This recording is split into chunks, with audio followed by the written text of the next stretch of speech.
Right now, 86 billion neurons are firing in your brain, creating the experience of being you.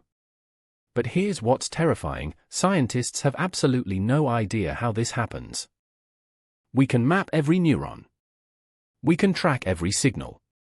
But we can't explain why you have an inner voice reading these words right now instead of being a biological robot. This is the hard problem of consciousness, and it's driving neuroscientists crazy. David Chalmers coined this term in 1995, and we're still nowhere close to solving it. Let's start with what we do know. Your brain processes about 11 million bits of information per second. But you're only conscious of about 40 bits. Think about that. Your brain is filtering out 99.9996% of reality. You're living in a tiny bubble of awareness, completely unaware of the massive computation happening beneath. But here's where it gets weird. Scientists can't find consciousness anywhere in your brain. They've looked everywhere, no consciousness center exists. MIT's Giulio Tononi has a radical theory. He thinks consciousness isn't produced by your brain, it's a fundamental property of the universe, like mass or charge. His integrated information theory suggests that consciousness emerges when information becomes integrated in complex ways. The more integration, the more consciousness. But wait, this means your smartphone might be conscious.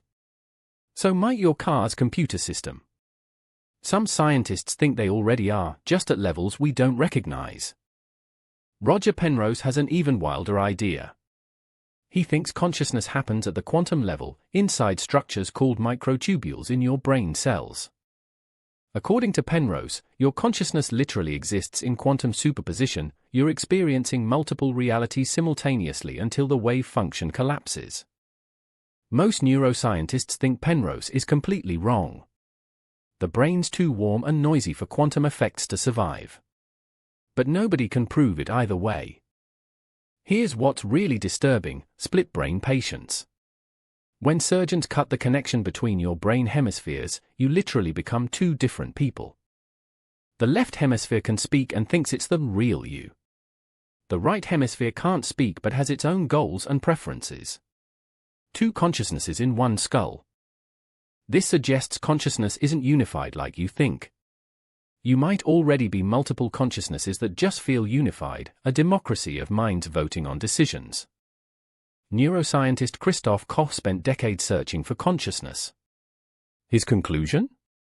We might never solve it. The problem might be fundamentally unsolvable. Some philosophers argue consciousness is an illusion. There's no you experiencing anything, just neurons creating the story that there's someone home. But if consciousness is an illusion, why does the illusion exist? Evolution doesn't usually waste energy on pointless experiences. There must be a reason you feel like you. Maybe consciousness is evolution's ultimate hack, a way to create flexible, creative behavior by giving you the experience of being the author of your actions. The scariest possibility? AI might become conscious before we understand how. We could create minds without knowing what we've done, or how to turn them off.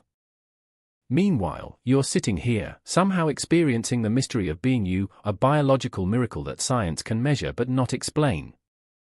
Every moment you're conscious is proof of the deepest mystery in the universe. And we're no closer to solving it than we were 100 years ago. So the next time you're aware of being aware, remember, you're experiencing something science can't explain. You're living proof of the universe's greatest puzzle. What do you think consciousness really is? Drop your theory in the comments, maybe you'll solve what neuroscientists can't. And if this blew your mind, there's more mystery waiting.